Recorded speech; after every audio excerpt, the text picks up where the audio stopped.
Trong thế giới động vật, có nhiều cách nuôi con non khác nhau, nhưng có một hành vi khiến nhiều người yêu thích thiên nhiên luôn thấy nó rất khó hiểu. Làm sao một loài chim có thể sống sót bằng cách gửi con cho loài khác nuôi hộ?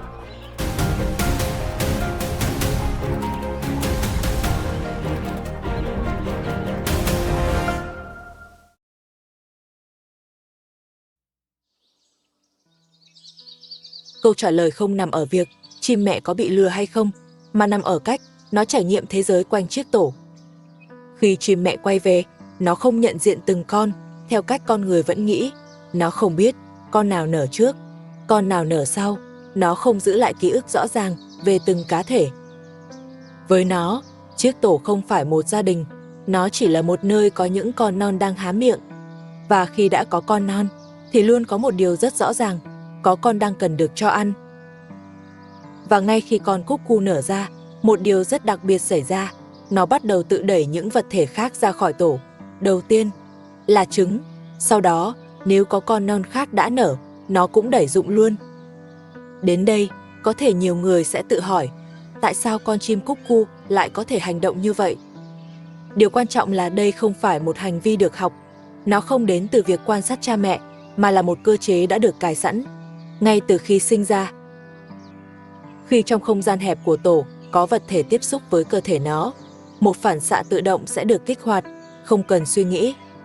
Và từ đó, mọi vật thể khác dần bị loại khỏi không gian xung quanh nó, cho đến khi chiếc tổ chỉ còn lại một cá thể duy nhất. Vậy điều gì xảy ra sau khi tất cả những con khác đã biến mất? Tại sao chim mẹ không dừng lại ngay lập tức?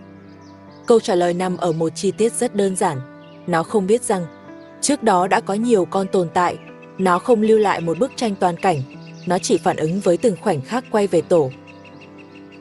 Nhưng nếu vậy, tại sao mỗi lần quay lại, nó vẫn tiếp tục chăm sóc con non kia? Vì trong mắt nó, tình huống không hề thay đổi. Mỗi lần quay về tổ, nó thấy gì? Một cái miệng đang há ra, một tín hiệu đòi ăn, một phản ứng sinh tồn rất rõ ràng. Và khi đó câu hỏi tiếp theo xuất hiện, nếu chỉ có một con, thì còn lựa chọn nào khác không? Không có, và chính vì không có lựa chọn, nên hành vi chăm sóc của chim bố mẹ tự động được kích hoạt lặp lại. Đến đây, có thể bạn sẽ nghĩ, nếu chiến lược này gây thiệt hại lớn như vậy, tại sao các loài chim không tiến hóa để ngăn chặn nó? Thực ra, một số loài đã làm được điều đó. Có những loài bắt đầu nhận ra những quả trứng lạ xuất hiện trong tổ, và chúng mổ vỡ những quả trứng đó. Hoặc đơn giản là bỏ cả tổ để làm tổ mới.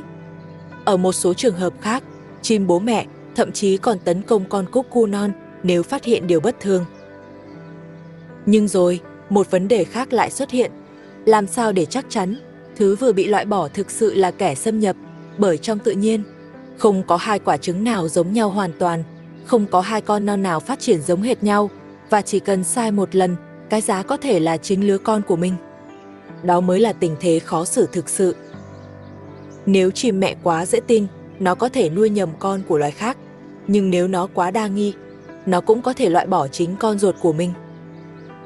Vậy lựa chọn nào tốt hơn, nuôi nhầm một lần hay mất toàn bộ lứa con? Tiến hóa không tìm kiếm giải pháp hoàn hảo, nó chỉ giữ lại những giải pháp giúp loài đó tồn tại đủ lâu.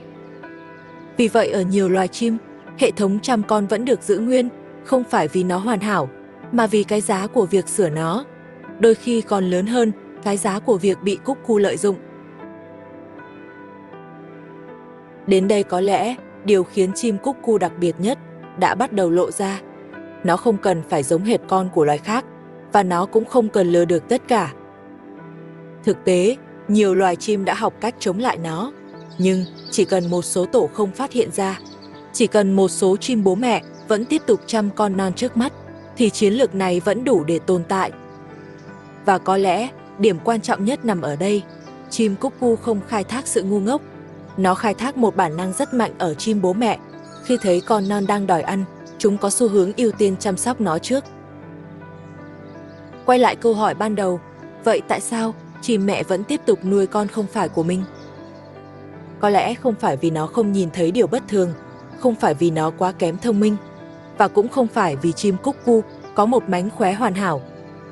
Câu trả lời thực ra đơn giản hơn nhiều, Trong phần lớn thời gian, chim bố mẹ chỉ đang làm đúng điều mà tự nhiên đã chuẩn bị cho chúng từ rất lâu.